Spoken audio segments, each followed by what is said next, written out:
ओम श्री गौर्या सकलार्थदं निजपदां भोजेन मुक्तिप्रदं प्रौढं विघ्नवनं हरन्तमनघं श्रीधुण्डितुण्डासिना वन्दे चर्मकपालिकोपकरणैर्वैराग्यसौख्यात् परम् नास्तीति प्रदिशन्तमन्तविधुरम् श्रीकाशिकेशं शिवम् शङ्करं शङ्कराचार्यं केशवं बादरायणं सूत्रभाष्यकृतौ वन्दे भगवन्तौ पुनः पुनः ईश्वरो गुरुरात्मेति मूर्तिभेदविभागिने व्योमवद्व्याप्तदेहाय दक्षिणामूर्तये नमः। ओम शांति शांति शांति। टीका में सूत्र क्या चल रहा है? विशेषण भेद व्यपदेशाभ्याम च नेतरौ। विशेषण और भेद व्यपदेश इन दोनों को लेकर इतरौ न इतरौ वौ जीव प्रधानौ। प्रधानौ नहीं कहेंगे क्योंकि प्रधानम नपुंसकलिंग है। या तो जीव प्रधाने अथवा प्रधान शारीरौ, ये बैठ जाएगा प्रधान शारीरौ। और जो किसके विषय में विचार चल रहा है? भूतयोनि शब्द, भूतयोनि न इतरौ, ऐसे। अब देखिए टीका में अंतिम वाक्य हमने देखा, यस्य ज्ञानम अंतःकरणे जायते तस्य अंतःकरण परिणामी अज्ञान अंशनाशौ मुक्ति ही इति।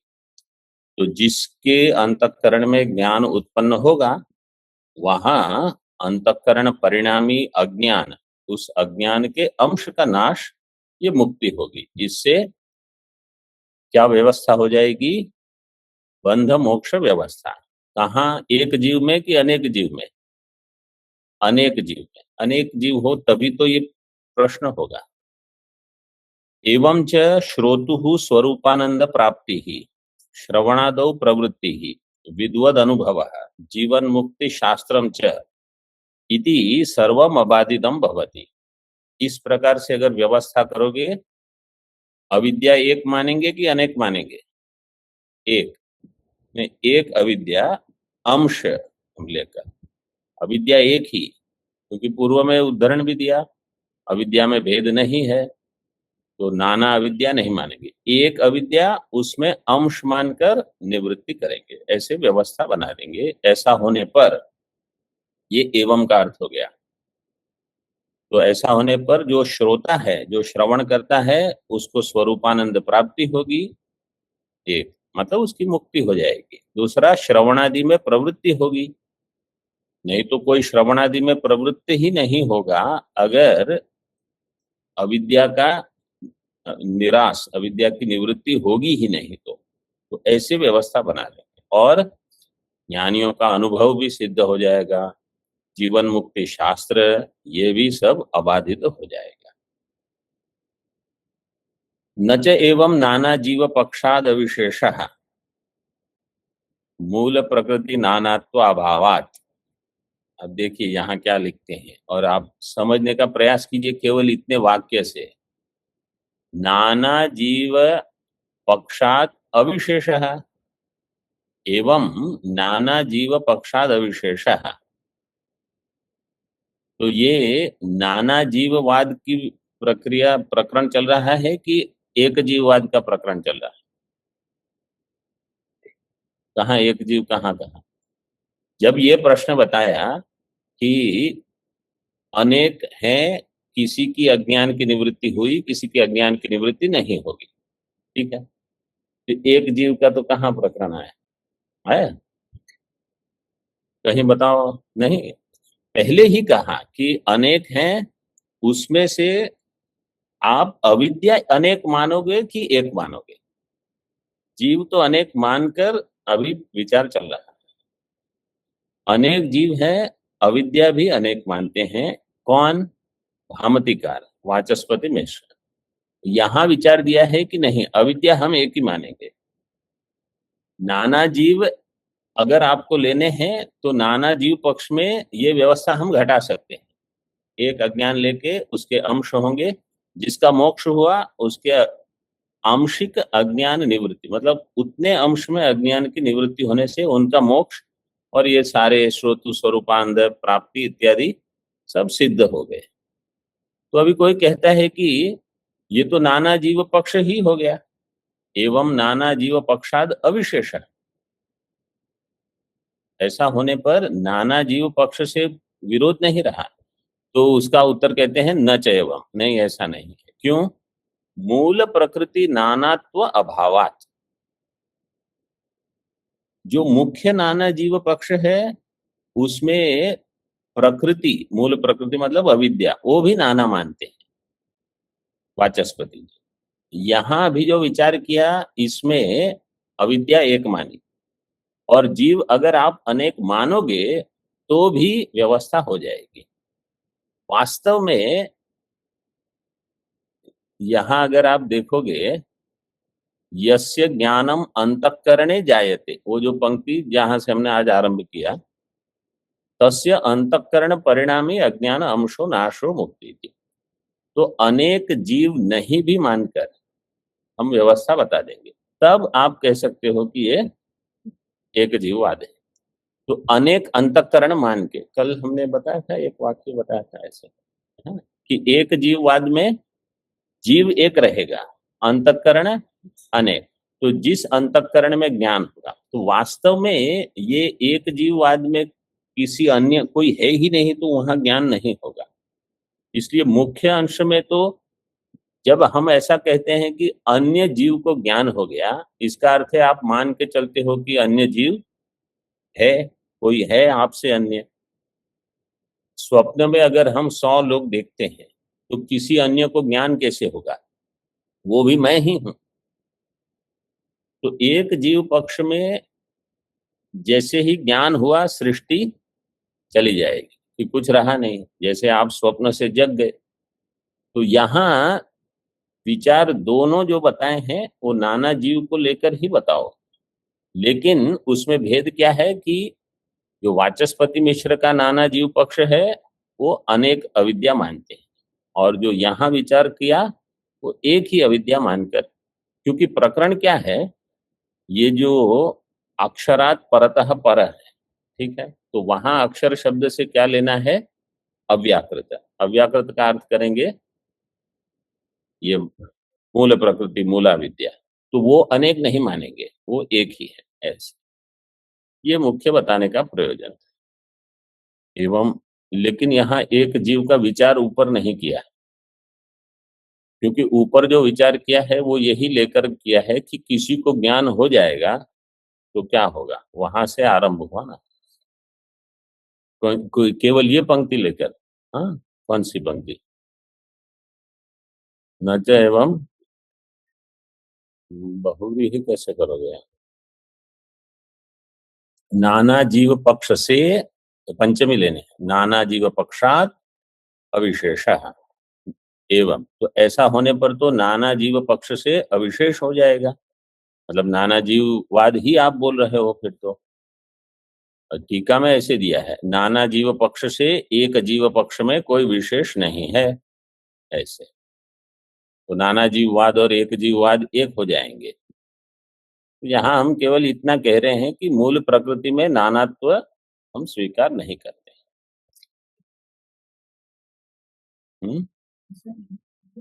हाँ, क्योंकि नच दिया है। पूर्व पक्षी ये कहेगा नाना जीव पक्ष से एक जीव पक्ष में कोई विशेष नहीं है, मतलब नाना जीव पक्ष से जो आप अभी विचार कर रहे हो उसमें भेद कहाँ रहा, वो एक ही हो गए। बोले ऐसा नहीं है, क्योंकि वहां नाना जीव पक्ष में नाना अविद्या मानते हैं, हम नाना अविद्या नहीं मानते, ये भेद है। यहाँ इतने के लिए इतना विचार पर्याप्त है। इति अलम,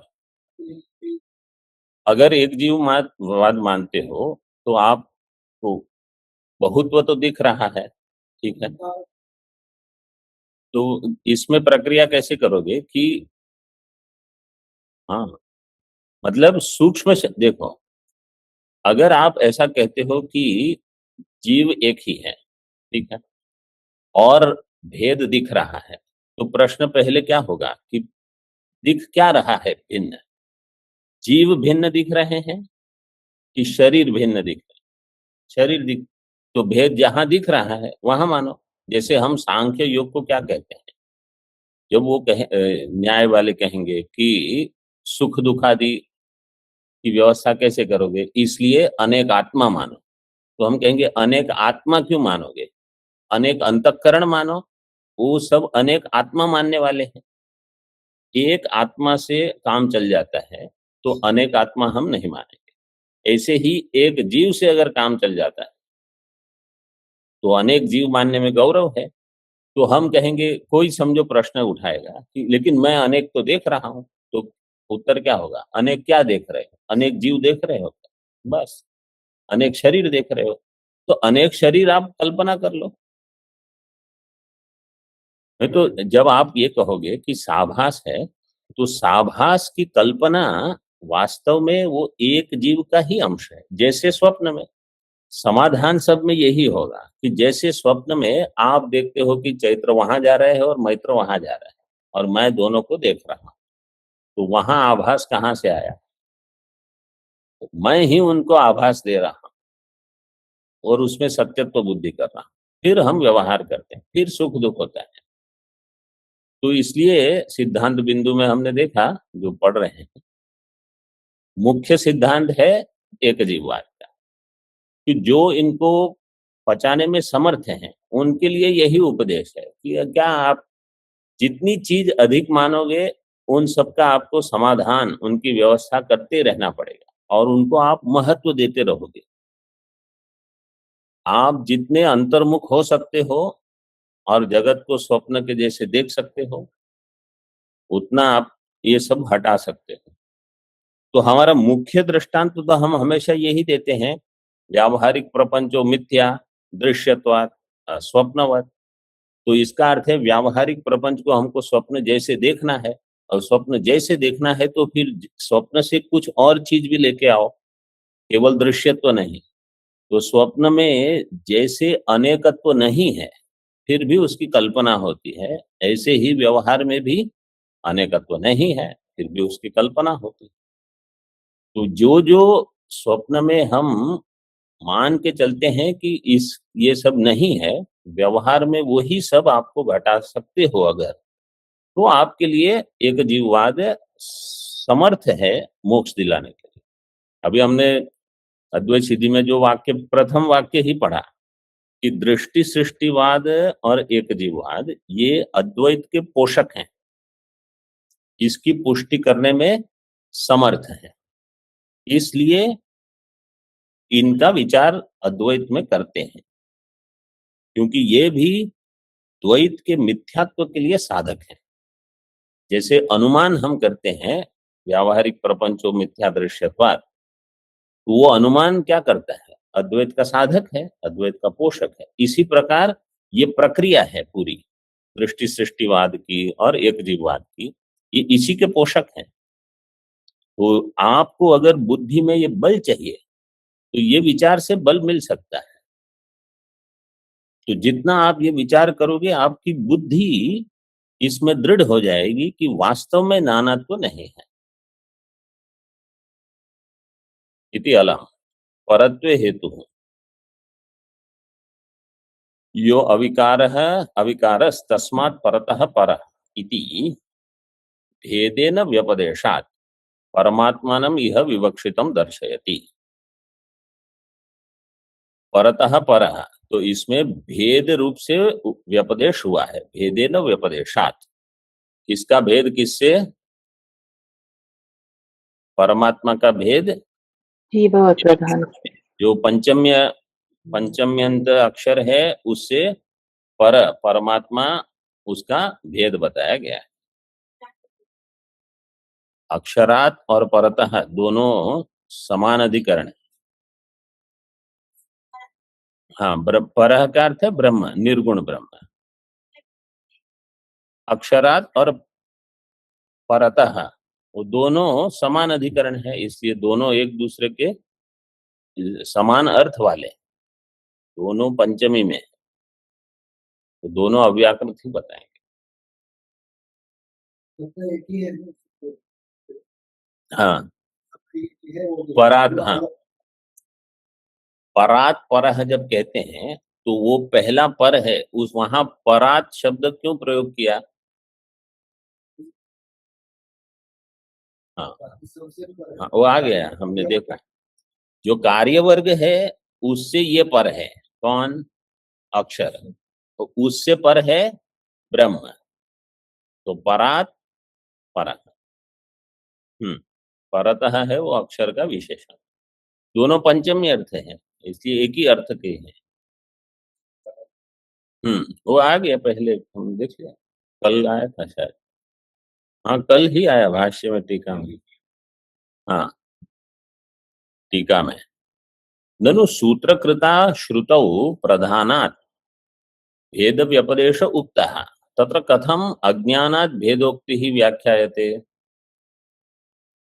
सूत्रकृता, सूत्रकार के द्वारा श्रुतौ प्रधानात् भेद व्यपदेश, ये प्रधान से भिन्न है ऐसा कहा गया। आप कहते हो अज्ञान से, अव्याकृत से भिन्न है, अज्ञानात् भेदोक्ति ही कथम व्याख्या है, ऐसी क्यों व्याख्या करते हो? नात्र, ये महत्वपूर्ण वाक्य, नात्र प्रधानम नाम किंचित स्वतंत्रम तत्वम अभ्युपगम्य है, आगे क्या है? अभ्युपगम्यते कि अभ्युपगम्य? गम्य, अभ्युपगम्य तस्मात् भेद व्यपदेश उच्यते, तो आकल्यप किया। प्रधान नाम का कोई स्वतंत्र तत्व श्रुति ने कभी स्वीकार किया ही नहीं है, इसलिए आप कहते हो कि यहाँ ब्रह्म का भेद प्रधान से बताया, तो हम नहीं मानेंगे, क्योंकि ऐसा कोई शब्द ही व्यवहार नहीं हुआ है शास्त्र में, श्रुति में। तो फिर किससे है भेद? अज्ञान से। हाँ, मूल प्रकृति अज्ञान, अव्याकृत शब्द जो प्रयोग किया है, टीका में देखिए। कार्यात्मना प्रधीयते इति प्रधानम अज्ञानम एवं, हम जब प्रधान शब्द का प्रयोग करेंगे तो ऐसे, कार्यात्मना प्रधीयते इति प्रधानम मतलब अज्ञान, तो अन्यस्य अप्रामाणिकत्वात्, इससे अन्य कोई प्रधान, उनका प्रधान कैसा है? स्वतंत्र है। हमारा प्रधान कैसा है? हाँ, आत्मा में आश्रित है, ऐसा। तो उस अन्य प्रधान को हम अप्रामाणिक मानते हैं, ये दर्शन की निष्ठा है। वास्तव में क्या होना चाहिए? ऐसा ही विचार होना चाहिए। जब वेदांत की प्रक्रिया चल रही है तो शब्द राशि हम हमारी ही उपयोग करेंगे। वो कहते हैं प्रधान त्रिगुणात्मक है, हम भी कहेंगे माया त्रिगुणात्मिका है। वो कहेंगे प्रधान उपादान कारण है, हम भी कहेंगे माया उपादान कारण है। लेकिन हम उनके शब्द का प्रयोग करके दर्शन सांकर्य नहीं करेंगे, उनका दर्शन अलग ही रहने दो। क्योंकि एक बार भी अगर आपने वो शब्द प्रयोग किया और अगर परंपरा में अध्ययन हो रहा है तो गड़बड़ होनी शुरू हो जाएगी। इसलिए जहां परिभाषाएं भी होती हैं, अगर वेदांत की कोई परिभाषा वेदांतियों ने दी है तो वो परिभाषा पहले हम लेंगे। अगर न्याय का खंडन करना है, सांख्य का खंडन करना है, तो उनकी परिभाषा लेकर उनका खंडन करें। लेकिन जब हमारा विचार चल रहा है तो हमारी परिभाषाओं को ही उपयोग करना। अतो अत्र अज्ञानमेव भूतयोनिः इति पूर्वपक्षम कृत्वा निरस्यते। देखिए, इसलिए यहाँ अगर कोई मानता है कि भूत योनि अज्ञान है, उसको ही पूर्व पक्ष बना के निराश करते हैं, प्रधान हम मानते ही नहीं। तो फिर आपने प्रधान का निराश नहीं किया, ऐसा कोई कहेगा। बोले तन निराशे न अर्थात सांख्य कल्पित प्रधान निराश इति मंतव्य। अज्ञान अथवा अव्याकृत का निराश भूत योनि रूप में निराश करके अर्थतः सांख्य कल्पित प्रधान का भी निराश हो जाएगा। ऐसे भाष्य में किंतर्हि यदि प्रधानमपि कल्प्यमानं श्रुति अविरोधेन अव्याकृतादि शब्दवाच्यं भूत सूक्ष्मं परिकल्प्यताम्, प्रधान भी श्रुति के अविरोध से अव्याकृतादि शब्दवाच्यम भूत सूक्ष्मम परिकल्प्यत, अगर आप ऐसी कल्पना करते हो कि प्रधान भी कैसा है, अव्याकृत है, और वो भी श्रुति अविरुद्ध है, तो करिए कल्पना। तो ऐसी कल्पना करने से आपको क्या हो जाएगा, आप भी कहोगे मायांतु प्रकृतिम विद्यात्, आगे भी आपको बताना पड़ेगा माइनम तु महेश्वरम। तो इसका अर्थ क्या हो जाएगा, माया स्वतंत्र नहीं है, तो आपका प्रधान भी स्वतंत्र नहीं रहेगा। जैसे ही आप कहोगे कि हम श्रुति से अविरोध जो त्रिगुणात्मक आप मानते हो उसको हम भी मानेंगे, तो आपको भी परतंत्र मानना पड़ेगा उसको। तस्माद् भेद व्यपदेशात् परमेश्वरो भूत योनि रीति एतद इह प्रतिपाद्यते, इसलिए भेद का व्यपदेश करके परमेश्वर ही भूत योनि है, इस प्रकार से यहाँ प्रतिपाद्यते। रूपोपन्यासाच्च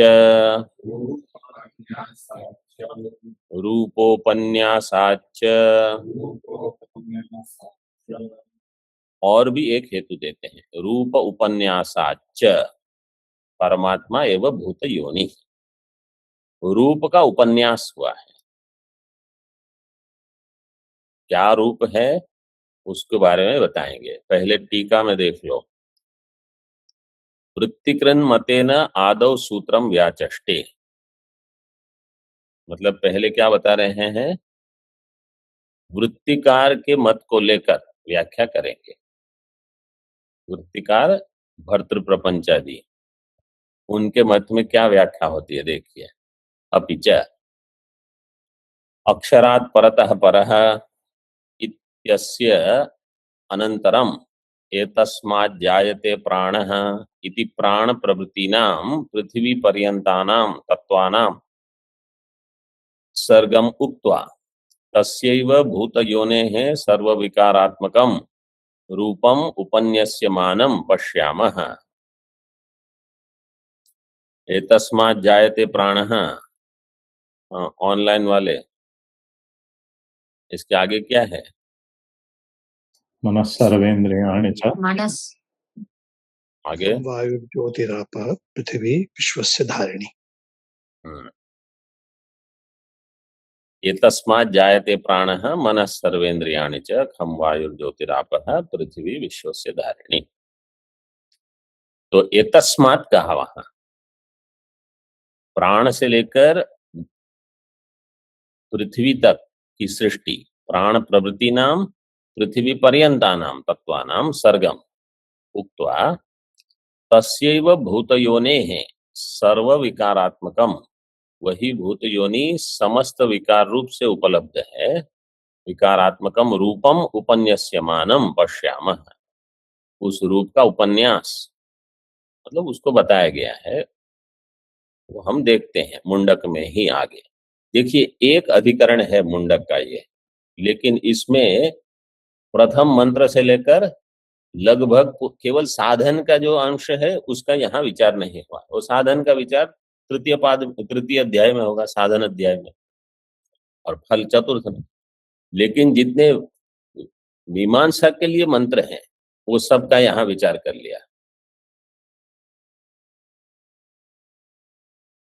अग्निर्मूर्धा चक्षुषी चंद्र सूर्यौ दिशः श्रोत्रे वाग् विमृताश्च वेदाः वायु प्राणो हृदय विश्वमस्य पदभ्याम पृथ्वी येष सर्वभूतांतरात्मा।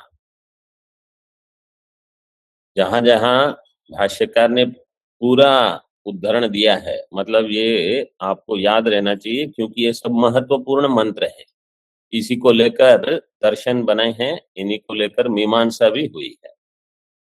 ऐसे टीका में देखिए, हाँ वो श्रुति यहाँ प्राणो मनः सर्वेन्द्रियाणि च खम वायुर्ज्योतिरापः पृथ्वी, वो दे दिया। ये तस्मात् जायते उसके बाद ये सब है इति श्रुति। अग्नि ही, अग्नि का अर्थ यहाँ लेंगे द्युलोक। अग्नि का अर्थ द्युलोक क्यों लेंगे? अग्नि का अर्थ अग्नि ही ले लो। बोले नहीं, असौ वाव लोको गौतमाग्नि ही इति श्रुते। ये जो द्युलोक है, असौ लोक, ये अग्नि है। इसलिए गौतम अग्नि, गौ मंत्र में क्या है? अच्छा, वो तो छांदोग्य में देखना, गौतम अग्नि होना चाहिए, गौतम अग्नि लिखा आपके पुस्तक में, गौ दिया। हाँ, गौतम अग्नि, पाठ संशोधन कर लीजिए इति श्रुते। आगे तो अग्नि जिसकी मूर्धा द्युलोक है, ऐसे चक्षुषी चंद्र सूर्य, चंद्र और सूर्य जिसकी चक्षु हैं दोनों, दिशा श्रोत्रे, जिनके श्रोत्र इंद्रिय क्या है? दिशा है सारी, और वाग विवृताश्च वेदा, विवृता वेदा वाक इति अन्वय। तो ये जो वेद हैं, विवृत मतलब प्रसिद्ध ऐसा दिया है, अभी अभिव्यक्त ऐसे भी अर्थ करते हैं, यही उसकी वाणी है। विवृताश्च वेदा, वायु प्राण है, उनके प्राण क्या है? वायु है। विश्वम हृदयम, समस्त विश्व उनका हृदय है। विश्व का अर्थ लीजिए हृदय, सभी का हृदय, उसका हृदय सभी का हृदय है, ऐसे है। और पदभ्याम पृथ्वी, पदभ्याम पृथ्वी, पदभ्याम का अर्थ है पदभ्याम पादौ इत्यर्थ। यस्य इदम रूपम स एष सर्व प्राणिनाम अंतरात्मा इत्यर्थ। पदभ्याम पादौ, पृथ्वी जिसके पाद है। यहाँ हमारी टिप्पणी में दिया है, भगवान भाष्यकार ने अर्थ किया है, यस्य पदभ्याम जाता पृथ्वी, जिसके पैर से पृथ्वी उत्पन्न हुई है। और रत्न प्रभाकर ने क्या अर्थ कर दिया? पदभ्याम का अर्थ ही कर दिया पादव, तो भेद हो गया। उसके पैर पृथ्वी है एक, दूसरा उनके पैर से पृथ्वी उत्पन्न हुई है, तो ये दो अर्थ हो जाते हैं। तच्च परमेश्वरस्य, और एष सर्वभूतांतरात्मा, एष सर्वभूतांतरात्मा। तो टीका में कहा, यस्य इदम रूपम सह एष सर्व प्राणिनाम अंतरात्मा, जिसका ये रूप है वो सभी प्राणियों की अंतरात्मा है। ये हर एक वाक्य को ध्यान में रख के पढ़िए, क्यों? ये वृत्तिकार मत है, फिर इसका खंडन आएगा। जब खंडन आएगा तो कहाँ खंडन कर रहे हैं वो ही समझ में नहीं आएगा, क्योंकि मत किसका है? अभी वृत्तिकार मत। वो जैसे पहले आया था ऐसा, कौन से अधिकरण में?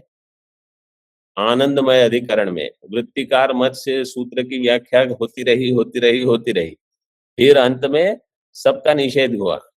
तो इसलिए इसको ध्यान, जहां भी, वैसे तो वास्तव में सभी जगह सतर्क रहना, यहाँ तो और सतर्क रहना है, क्योंकि अब ये मैं पकड़ा देता हूं। यहाँ देखिए, यस्य इदम रूपम, सूत्र क्या है? रूपोपन्यासात, ठीक है। जिसका ये रूप है वही सभी प्राणियों की अंतरात्मा है, इसको लेकर खंडन करेंगे। तो अभी इसको ध्यान में रखो। भाष्य में, तच्च परमेश्वर से एव उचितम सर्व विकार कारणत्वात् न शारीरस्य तनु महिम्नः। ये परमेश्वर के लिए ही उचित है, क्योंकि परमेश्वर ही सभी विकारों का कारण है। शारीर जो जीव है वो तो नहीं, क्यों? क्योंकि वो तनु महिम्न है। तनु महिम्नः अल्पशक्ते है, प्रथमा एक वचन और है ना नीचे। प्रथमा प्रातिपदिक इसमें क्या है? महिम्न में महिमन, आगे महिमा, महिमानव, महिमानः। महिम्न क्या विभक्ति होगी? ये षष्ठी। शरीर न शारीरस्य तनु महिम्नः समानाधिकरण्य है, तो तनु महिम्नः विभक्ति क्या है? षष्ठी एक वचन।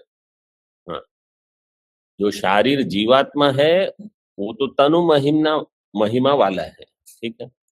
तनु महिमा यस्य सह तनु महिमा तस्य तनु महिम्ना। केवल ये बताना है कि महिम्न पाठ, कोई महिमन महिमन महिमन ऐसे कोई कवि अगर बोलता है महिमन पाठ करेंगे, महिमन नहीं, महिम्न, क्योंकि प्रथम शब्द क्या है? महिम्न पारन्ते।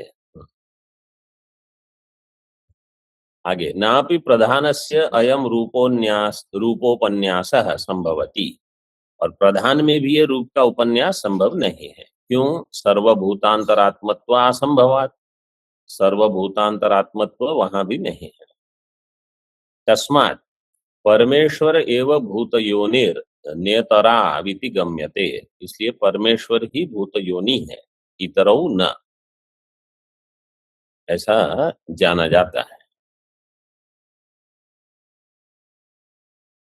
कथम पुनर्भूतयोनेर अयम रूपोपन्यास इति गम्यते प्रकरणात्।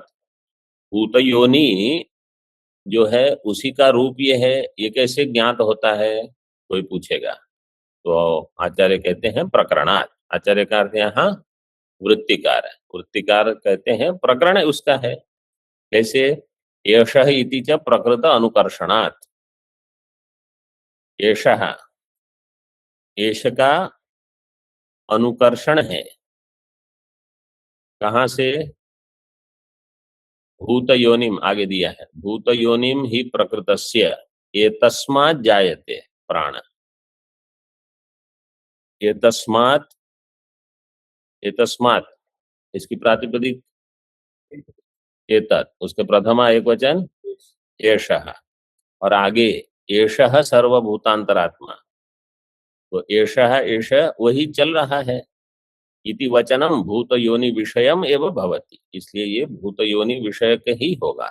जैसे यथा उपाध्यायम प्रकृत्य एतस्मादधीश्व एष वेद वेदांग पारंग इति वचनम उपाध्यायम उपाध्याय विषयम भवति तद्वत्, ऐसे वचन उपाध्याय के लिए हो जाते हैं। कैसे कहेंगे? ये उपाध्याय हैं, उपाध्यायम प्रकृत्य, ये उपाध्याय है। ऐसा एतस्माद् अधीश्व, इनसे अध्ययन करो।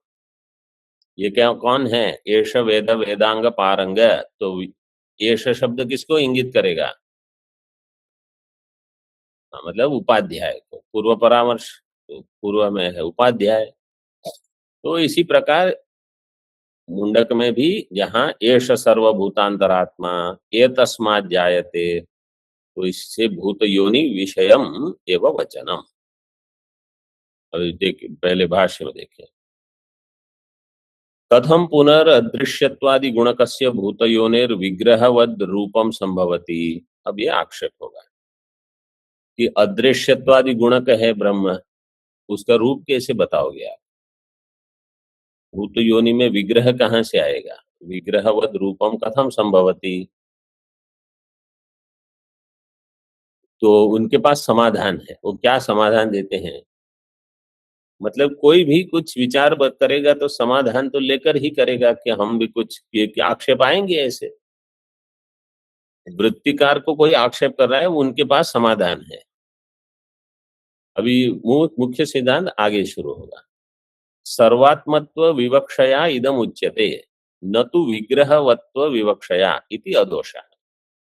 ये तो सर्वात्मा की विवक्षा से बताया गया है, वो विग्रहवान है ऐसा नहीं है, इसलिए कोई दोष नहीं है। कैसे?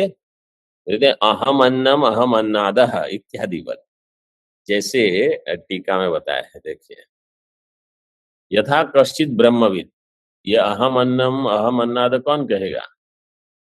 जीवन मुक्त जिसको ज्ञान हो गया है वो क्या कहेगा? ब्रह्मज्ञानी कहेगा अहम अन्नम अहम अन्नम अहम अन्नम, अहम अन्नादो अहम अन्नाद अहम अन्नाद, अपने आनंद को प्रकट करेगा। तो ये स्वस्य सर्वात्मत्व प्रकटनार्थम अहमन्नम इति साम गायति, एतत् साम गायन नास्ते, ऐसे।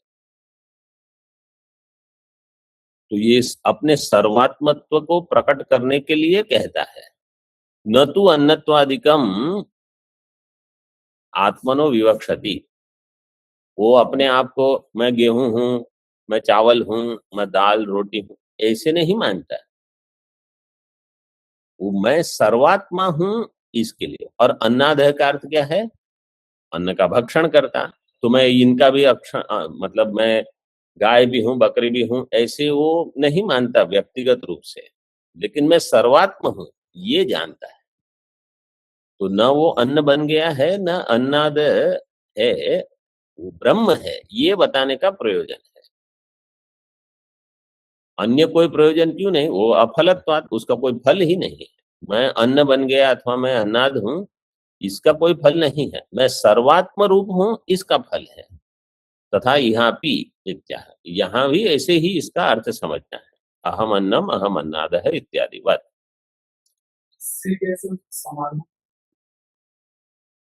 इसको पूर्व पक्ष ने ये कहा कि भूत योनि में तो विग्रह होगा नहीं, वो तो अदृश्यत्वादि गुणक है। तो वो कहते हैं कि वास्तव में उसका रूप नहीं है।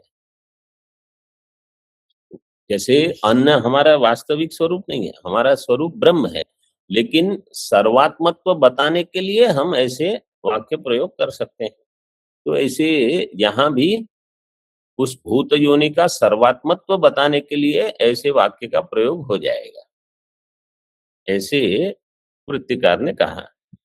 अब टीका में देखिए, वृत्तिकृत व्याख्याम दूषयति, वृत्तिकार के की द्वारा की गई ये व्याख्या जो है उसमें दोष बताते हैं। अन्य पुनर्मन्यन्ते, अन्य का अर्थ है हम, आचार्य स्वयं।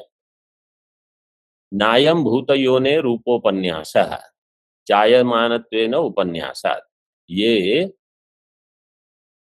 भूत योनि के रूप का उपन्यास नहीं है। क्यों? ये तो जायमान है, ये तस्मात् जायते प्राण बताया है। तो जायमानत्वेन उपन्यासात् भूत योनि का ये नहीं है। एतस्मात् जायते प्राणो मनः सर्वेन्द्रियाणि च खं वायुर्ज्योतिरापः पृथ्वी विश्वस्य धारिणी इति ही पूर्वत्र प्राणादि पृथ्व्यंतम तत्वजातम जायमानत्वेन निरदीक्षत, इसको जायमानत्वेन बताया, अवोचत। टीका में एष सर्वभूतांतरात्मा सूत्रात्मा एतस्माद् भूतयोनेः जायते, इसकी उत्पत्ति बताई है, इसलिए ये ब्रह्म का रूप नहीं होगा। इति श्रुति अन्वयेन हिरण्यगर्भस्य अत्र जायमानत्वेन उपन्यासात् इत्यर्थः। तो ये रूपादि किसके हो जाएंगे? हिरण्यगर्भ के, ऐसे अर्थ बता सकते हैं। निरदीक्षत उसका अर्थ है अवोचत इत्यर्थः। अग्नि द्युलोको यस्य समिद्रूपः सूर्यः सोऽपि द्युलोकाग्निः, यह अगला मंत्र है। तस्मादग्निः समिधो यस्य सूर्यः सोमात् पर्जन्यः ओषधयः पृथिव्यां पुमान् रेतः सिंचति योषितायां बह्वी प्रजा पुरुषात् संप्रसूताः, ये मंत्र है। इसकी संख्या क्या है? 215 लिख लीजिए अगर लिखना है तो। वास्तव में ये छांदोग्य में भी है और मुंडक का है, इसलिए नीचे टीका में छांदोग्य को लेकर इसकी व्याख्या हुई है। अग्नि ही द्युलोको यस्य समिद्रूपः सूर्यः सोऽपि द्युलोकाग्निः, तो वहां पंचाग्नि का प्रकरण है, छांदोग्य में जो प्रकरण विस्तार से है, यहाँ केवल एक मंत्र में दे दिया है कि 5 अग्नियां हैं, तो द्युलोक अग्नि है ऐसे। फिर उसमें समिध है, सब पांचों के लिए 5 प्रकार की समिध है, और इससे कुछ उत्पत्ति होगी ऐसे। तो यहाँ समिध रूप है सूर्य, सोपि द्युलोकाग्नि तस्माद अजायत इत्यर्थः, उस से उत्पत्ति होती है। तस्य आदित्य एवं समित इति श्रुत्यंतरात्, वहां आदित्य समित है। तो यहाँ जो उदाहरण दिया है भाष्य में, तस्माद अग्नि ही समिधो यस्य सूर्य, यस्य सूर्य समिध, समिध है। और नीचे टीका में सूर्य के बदले शब्द दे दिया आदित्य, तस्य आदित्य एवं समित, वो छांदोग्य में ऐसे दिया है। अतो मध्य अपि सृष्टिरेव वाच्या न रूपम इति भाव, इसलिए मध्य में भी सृष्टि को बताने का प्रयोजन है, भूत योनि के रूप को बताने का प्रयोजन नहीं है। क्योंकि वहां जितने मंत्र हैं मुंडक में, वो सारे रूप बताते हैं, मतलब रूप नहीं, सृष्टि बताते हैं। वो सारे मंत्र क्या बताते हैं? सृष्टि। अगला जो मंत्र है भाष्य में, अतश्च सर्वा औषधयो रसश्च, रसाश्च नहीं, आपके इसमें क्या पाठ है? तो हाँ, लेकिन मुंडक का मंत्र जो है उसमें रसश्च है। भाष्य में भी उन्होंने, भगवान भाष्यकार ने रस के ऊपर भाष्य दिया।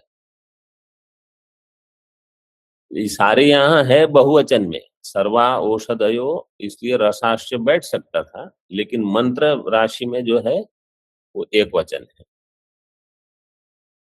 इति एवं अंतम जायमानत्वेन एवं निर्देक्ष्यति, यहाँ मुख्य भगवान ये बताते हैं ये सब जायमान है, इसलिए ये ब्रह्म का रूप नहीं हो सकता।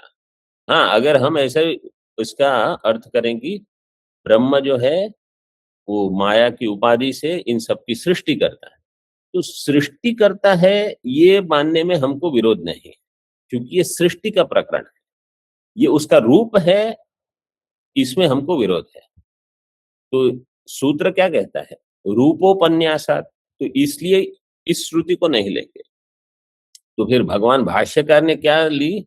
आगे पुरुष वेदम विश्वम, उसको लेकर भगवान ने विचार किया। तो कल देखेंगे। ओम पूर्णमदः पूर्णमिदं पूर्णात् पूर्णमुदच्यते पूर्णस्य पूर्णमादाय पूर्णमेवावशिष्यते। ओम शांति शांति शांति। शंकरं शंकराचार्यं केशवं बादरायणं सूत्रभाष्यकृतौ वन्दे भगवन्तौ पुनः पुनः। ईश्वरो गुरुरात्मेति मूर्तिभेदविभागिने व्योमवद्व्याप्तदेहाय दक्षिणामूर्तये नमः। ओम शांति शांति शांति।